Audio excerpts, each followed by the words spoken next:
The world that America seeks is not one we can build on our own. For human rights to reach those who suffer the boot of oppression, we need your voices to speak out. In particular, I appeal to those nations who emerged from tyranny and inspired the world in the second half of the last century, from South Africa to South Asia, from Eastern Europe to South America. Don't stand idly by.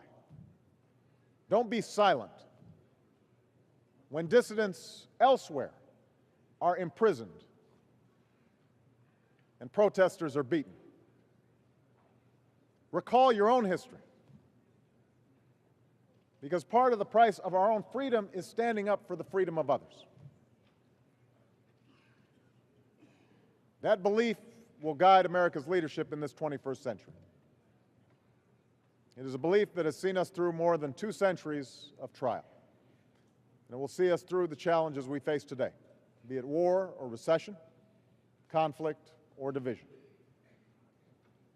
So even as we have come through a difficult decade, I stand here before you confident in the future, a future where Iraq is governed by neither tyrant nor a foreign power, and Afghanistan is freed from the turmoil of war, a future where the children of Israel and Palestine can build the peace that was not possible for their parents, a world where the promise of development reaches into the prisons of poverty and disease, a future where the cloud of recession gives way to the light of renewal, and the dream of opportunity is available to all.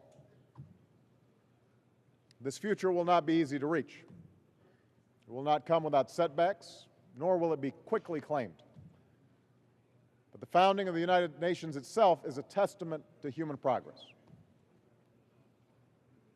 Remember, in times that were far more trying than our own, our predecessors chose the hope of unity over the ease of division and made a promise to future generations that the dignity and equality of human beings would be our common cause.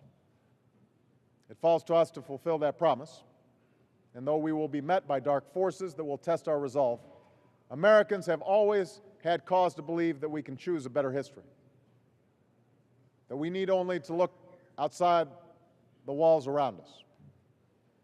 For through the citizens of every conceivable ancestry who make this city their own, we see living proof that opportunity can be accessed by all, that what unites us as human beings is far greater than what divides us, and that people from every part of this world can live together in peace. Thank you very much.